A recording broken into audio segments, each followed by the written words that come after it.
आज आमच्या घरी मच्छी व त्याचे अंडे बनणार आहे। हे मच्छी 8 किलोची होती व रोहू मच्छी होती। त्याच्यामधला आम्ही एक भाग आणला आहे, अजून हे त्याच मच्छीचे अंडे होते।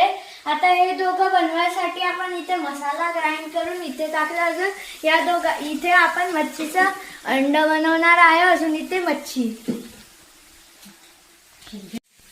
आपण मच्छीचे अंडे बनवण्यासाठी आपण आधी एक भांडं घेतलेलं आहे, त्याला तापू दिला आहे। त्याच्यामध्ये आपण तेल ओतून त्याला गरम होऊ दिलेलं आहे। याच्यानंतर आपण त्याच्यामध्ये जिरा, मोहरी, कांदा, अजून लसूण वगैरेची पेस्ट, मग त्याला गरम होऊ दिल्यावरती आपण त्याच्यामध्ये मच्छीचं अंड टाकूया। जिरा मोहरी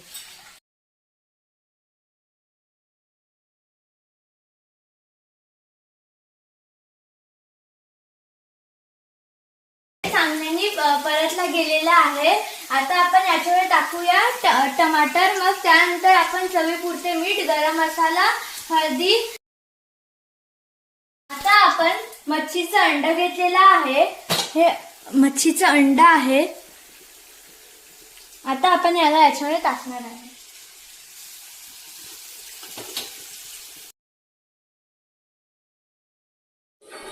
आता भाजी शिजलेली आहे। आता आपण याच्यामध्ये कोशिंबीर टाकूया।